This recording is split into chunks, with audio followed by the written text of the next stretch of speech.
I don't even know how to start this one. No? It's kind of like an epilogue, It's kind of like right? Yeah. Epilogue's a good way of putting it. Yeah. All right. Well, hello, everyone. Welcome to a special episode of the Scots on the Run podcast. We are here to recap Rachel Brennan's appearance at D3 Nationals. Coach Miela, I guess we'll just start with you. How have you been? It's been a busy couple of weeks for you. It's been very busy. It's been very emotional because we're saying goodbye to a lot of seniors who have been with me since the beginning here, and a lot of them have grown a lot. Rachel's certainly one of them, and it's kind of the end of an era, you know. I might just cry just talking about it, you know. But overall, we got back. I got back. Yeah, we all got back on Sunday. Just kind of catching my breath and starting to process the whole thing, you know. All right. Well, welcome back, Rachel. How are you? I'm doing good. Processing as well. Yeah, I bet. Yeah, 15,000 meters later, how are you feeling? I think I was feeling better before the 15,000 meters occurred. Yeah. But, yeah, I'm relaxing. Yeah. I'm running right now, so that's nice. Yeah. And Cordon Louco is here as well. Cordon, it's been a while. How have you been? Good, hanging in. Enjoyed the travels this weekend. Enjoyed the nice welcome of weather we had in Geneva, Ohio, right on the lake. And it was a special weekend, and just good to be back and good to be home and wrapping up the season. Yeah, I think is this your first time on the pod in like a year and a half? Yeah. I was We gonna brought say, him on like one of the first ones. One of the It's cross just country. Absolutely. We haven't Last brought season, brought There's a been a lot. lot of talented people walking through these doors to get on the podcast, so you've had a lot of talent. So Yeah. you've been busy. That's it. That's right. Yeah. Well, I just, of course, mentioned it, 15,000 meters total. So you qualified for the double here, doing the 10K and the 5K. The 10K was first on Thursday, so I guess just to start, any of the three of you, what were your biggest takeaways from getting ready for that and then running that race? Yeah, Rachel, how about you? When you kick us off? I'll go second. You gonna go second? Yep. So, Cordon, you want? Yeah, I mean, the lead into the 10K was really good. We were able to train specifically for it for basically the whole season. We got the qualifying standard on the first or second, third week possible to get it. So we knew we were locked and loaded for that, and that went well. So we were just training, trying to harp on this 10K workout. And then we just got in, felt very confident going into it, and we just were set up well to have a really good day, and just hope that the body would be there and respond and make the most of the opportunity. And we just got there, and we really competed for Rachel, and just it was a unique race style, something that we were not comfortable with necessarily, as in Rachel wasn't. And I was not expecting it to play out that way personally, but just to run how she ran and execute how she executed, and just having her day, and just that was able to be at least fifth on that day is highly commendable. What do you think, Rach? Not my favorite one of my performances, I think. But I'm still proud of the day, I guess, because I could have just let it fall apart more than it did, I guess. I just wasn't happy that I didn't feel like that was me mentally or physically, so that's not the way I wanted to wrap it up, I guess. But it was still good to know that, like, I finished the race and was kind of conflicted on whether to be upset about how it went on the day or be proud of all of the days that led up to the day. Sure. So I guess it's good that it wasn't like look back and be like, oh, I should have done this, and this differently, because sometimes you can't control what happens on the day. Yeah. So I'm still happy with the whole season and how we did everything, but I wish that it all came together the way that we had hoped it would have. Sure. Well, kind of building off of that, and I guess, Cordon, you said, I want to ask Cordon, like, you said, like, there was like what was unique about the race for you that maybe weren't necessarily prepared for? What were you? Yeah, the obvious is that they went out the first lap in 74 the pace. Yeah. They I mean, their mile pace is 72, I would say, and they went out at, I had 73 high, but I think they had 74 low. That's crazy. well under 3K pace. And we had a plan of working into it the first lap or two and then getting onto pace. And that just couldn't have been more farther off of what needed to happen for her to stick her neck into it. And then they came back in at 79 or 80, which is their still pretty 5K quick. pace, or maybe a little off of their 5K pace. And that's just significantly faster than the 10K pace whatsoever. And we didn't want to go lactic on the first 2 laps and then just hang on, hang on. And that was not necessarily what we thought would happen or was the plan. And then at that point, you had 2, like when you got to the mile, you could have made a move and tried to chase him down and catch him, at least at 2 miles. But then obviously there was a great second pack that formed and just played a big role in making sure that pack ran fast at the end of the day, and they didn't just jog in general. So it was a really hard decision of, am I going to solo a 10K or am I just going to run in the pack, keep this pack honest, and then try to race it the last, I guess, last lap or 2. Right. No, but you're right, man. Like it was interesting. Obviously, you and I typically don't always stand next to each other when Rachel's racing, and so I was next to Jack and Carolyn, and it was just like after that first lap, I was kind of like, well, are they serious right now? Like, are we? Like, Yeah, it was almost like I don't know if anybody was prepared for it, and then at that point, I think we were all watching, just wondering, kind of what do you do now? Because they've put the gap out there. Because to your point, 6-7 seconds in the first lap. Right, and that's if you 40-meter gap. right, and so if you leave that pack, then it's like, okay, well then you risk getting caught in no man's land for The whole thing. basically the whole race. And then would it have been better to have kind of ran by yourself and then potentially get caught by this pack that's kind of been conserving energy, just like running together the whole time? I know it did create, and that's why I guess that's why they say you gotta run the race, right? Like Absolutely.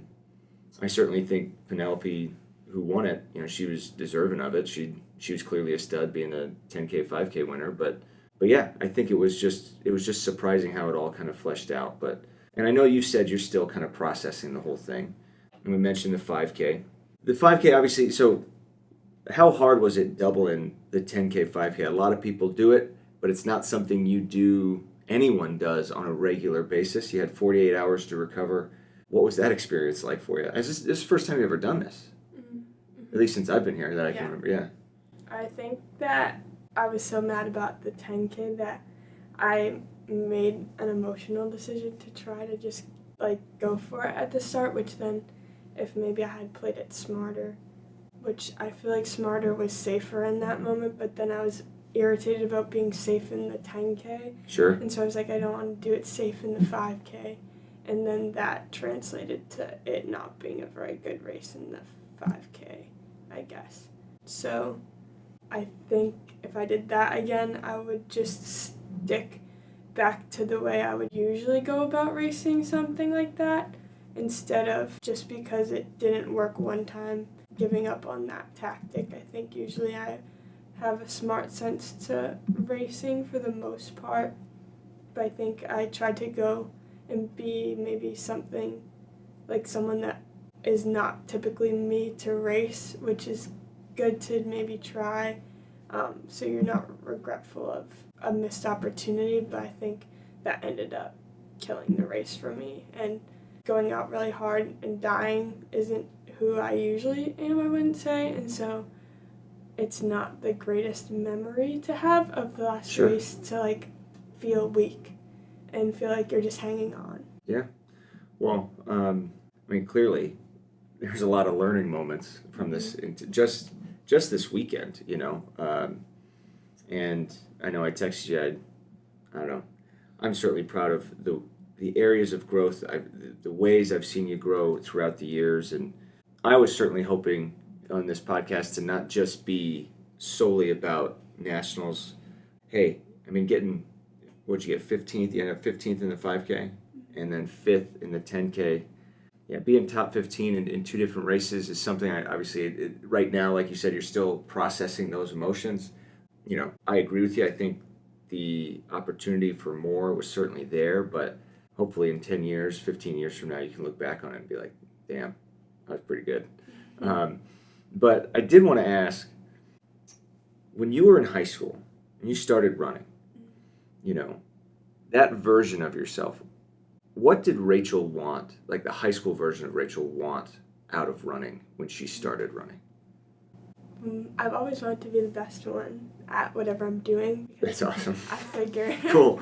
Yeah. if anyone else can do it, then why can't I do it? Because I don't think that I'm any less of a human being than anyone else is. Sure. So if anyone can do something, then I believe that I can do it as well, I guess. Yeah.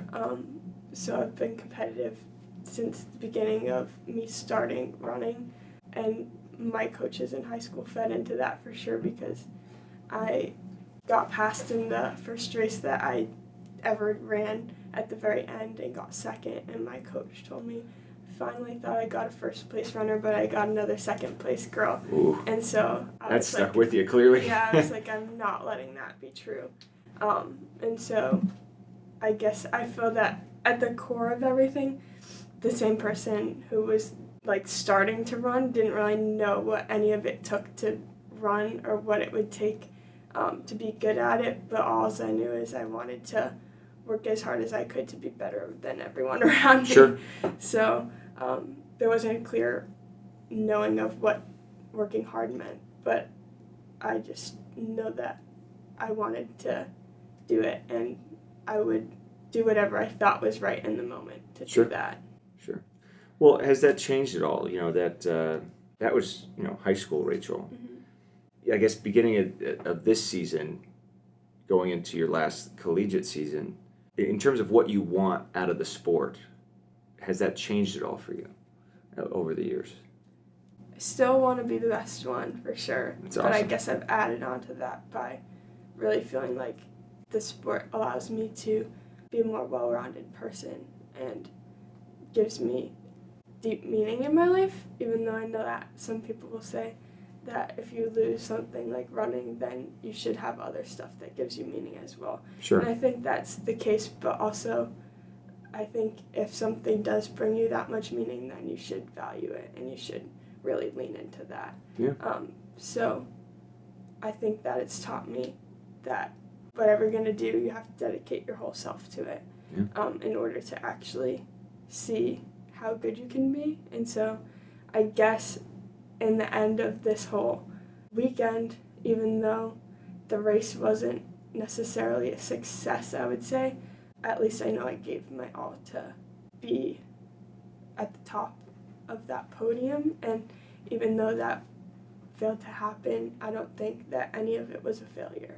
And I think it was still worth it. And so that's good news on that, because at least I know that it might feel like it could be embarrassing to try to give your all to something and then fail, but I'm proud of giving my all to something in general. Hey, I think I've had this conversation with a few of your teammates even in the last few weeks, is there are a lot of people out there who, because of the pain of failure, they don't even take the chance. And I don't think that's a way to live, right?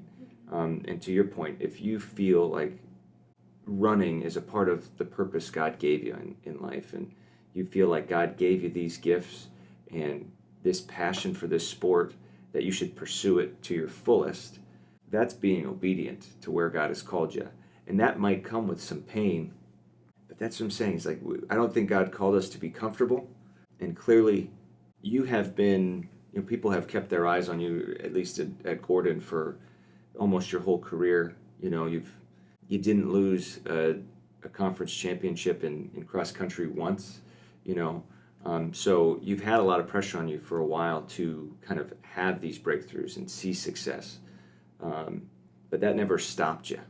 And so your willingness to keep taking chances, knowing that the pain of failure is a real possibility, that's a gift that I think God has given you, that you have that ability now.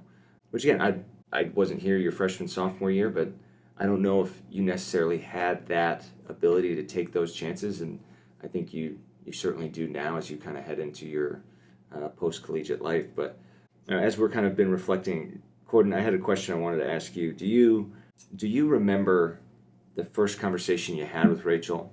Do you take us through from, obviously you can't go through every detail, but do you remember that first conversation, and then kind of until this moment, did you believe she could get to where she's gotten to?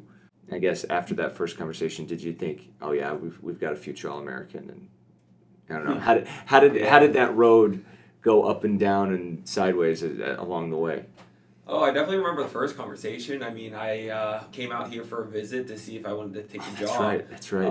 And we were walking just outside the athletic facility, and just got to chat, get to know her, talked about my training style, and I knew right away that would work for her.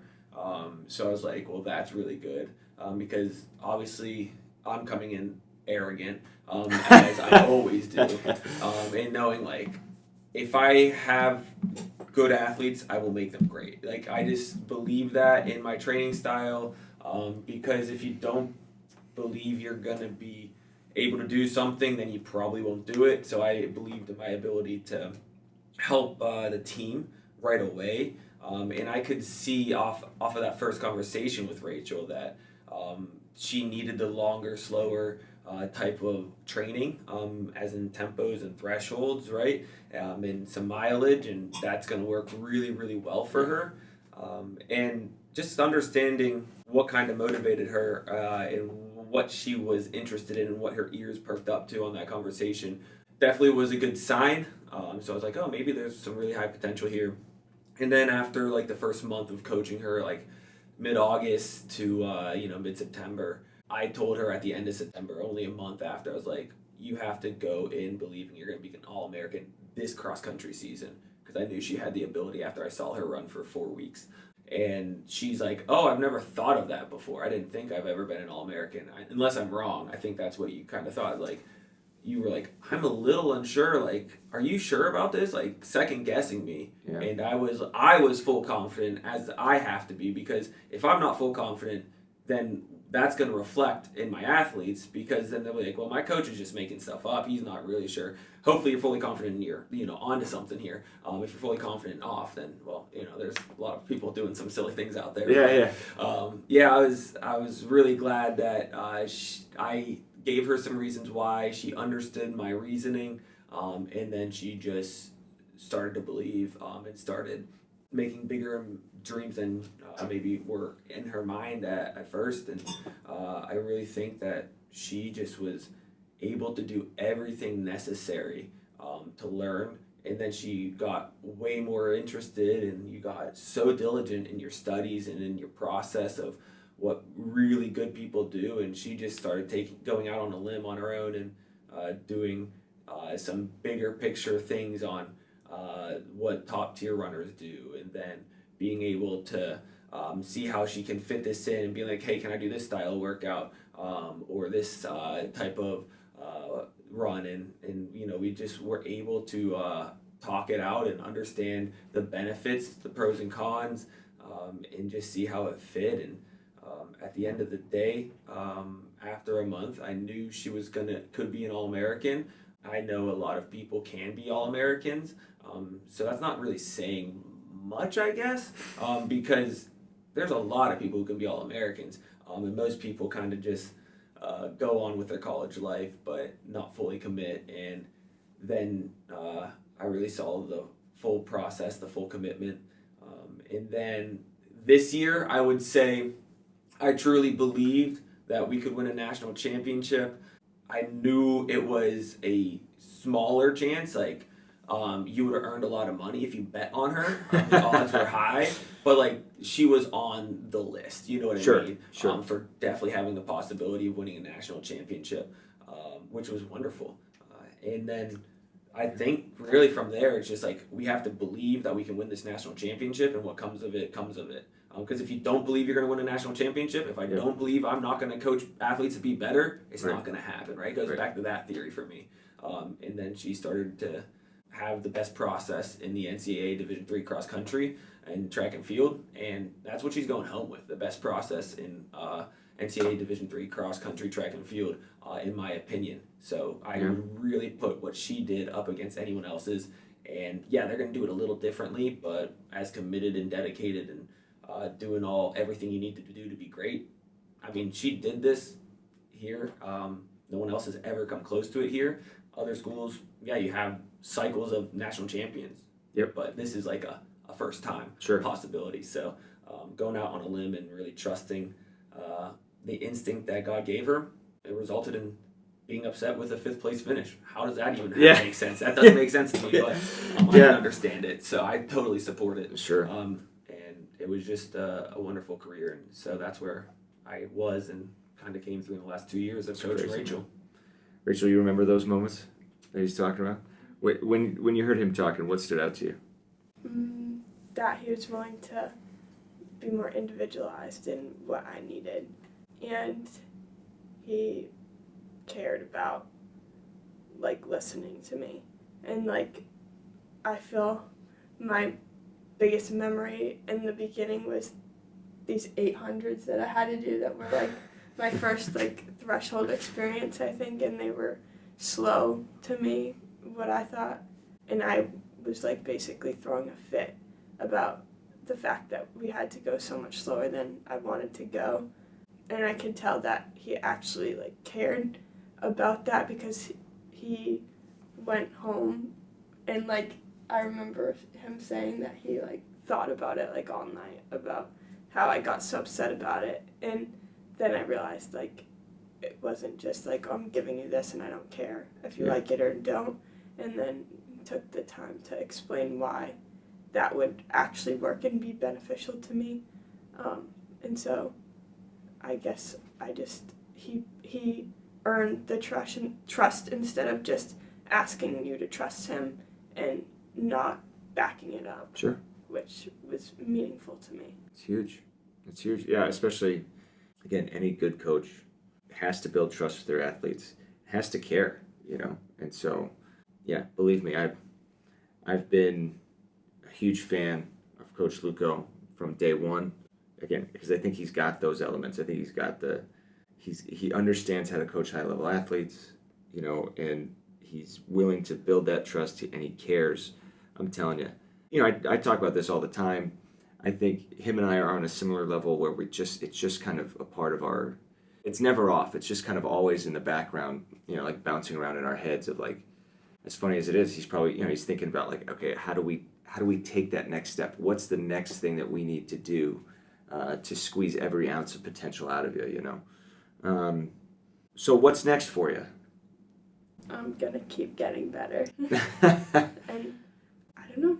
I guess I want to have the translation of what I do in my workouts manifest in my races, which I think will take a lot more experience of racing and just taking some more risks still.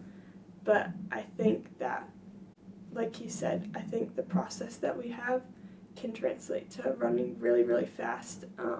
And so I know that I have the ability to do all the big things, so I want to continue to try to do them and see where that gets me. But I don't know. So you're going to keep running. Yes. But we just don't know. Running, yes. What that looks like, who knows? Yeah. That's awesome. But it will be fast at least. That is, yeah. Running fast. Well, Rachel Cordon, Ben, make sure I don't miss anything here, but this is what I have written down for you in your Gordon career. I have 3 indoor track and field records. I have 4 outdoor track and field records, but that does not include the mile outdoor. Well, I guess we could keep the mile outdoor because there is, like, a chance to run. Probably a possibility. Yeah, we keep that. And then there's the outdoor DMR that you also have. But you were all region 3 times in cross country? 4. 3 times cross country, 3 times indoor, 2 times outdoor. Would have been 3 if we didn't end up running at regionals this past year. Conference champion 4 times in cross country. I counted 6 in outdoor track and field. throughout in all, because sometimes you did 2, and then you had the 1 year where you just did the 5K, and then All-American cross country, All-American indoor track and field, first team All-American outdoor, and then 2 second team outdoor track and fields. Did I miss anything, Ben? I think you got it all. What I miss? I got 5 Regional- All-Americans. Regional That's crazy. champion, also the East Regional champion this year. East Runner of the Year. And then there's plenty of all those awards that go along with that. You know, bar none, the best athlete this program's ever had. Debatable. Some people want to debate this basketball guy. I'm going to put it on, I think If there was that draft and there was 32 teams, she'd be drafted. she'd be All drafted I'm saying. number 1. Not number 1, not first round. I'm not gonna lie, Yeah. not first round. No, but 6th, 7th round. A work hard, a blue Yeah, collar. I'm yeah. gonna get the job done the tough way. You can't pass it I up. love it. Yeah. No, You're talking about Eric, right? I was talking I'm talking sure about he was great. I was though. talking I'm about sure he was really good. the as far as Gordon history goes. I don't know. Again, this Eric Demers guy who he got to the G League and the NBA said some people want to say that that's more impressive. I don't know. When I list off all those accolades, I think you could confidently say you're the best Yeah, when Gordon I'm athlete at of the all time. Olympic trials, then That's right. that would get it. Well, but we do have there's a display out there for Gilbert Dodds. That's going way back to the 1940s. He was, Ben, this he is was why Gordon. you're the podcast guy. Well, Gordon Divinity. You Yeah. never would have Stats. pulled that out, dude. Well, and Gil would have, if it hadn't been for the mumps and an Achilles injury, maybe could have gone to the Olympics in mumps? 1948. Yeah. 1940. You know this? No, he You told me knew this this? about I a don't week know. ago. I didn't There's know a this. display out right out there. I'll show you. After No, the I mean I meeting. believe you, Ben. Yeah. I don't. Yeah, but But still, hey. so, hey, so a it's, Gordon it's a athlete- competition still. yeah. It's Yeah. not given to anyone. Yeah. Yeah. A Gordon Three runner, people like- right there. That's a right. Gordon runner like this comes around once every 80 years, I guess. That's the Yeah. lesson. So I will say I need to say that I think Rachel has paved the way, and I hope I believe she has for more athletes like this to come. And I think if we keep doing this podcast for years to come, we're gonna have more people like this. But it's going to be because of her efforts and her example that she has set. Yeah, and it's been a joy to be a part of it. You know.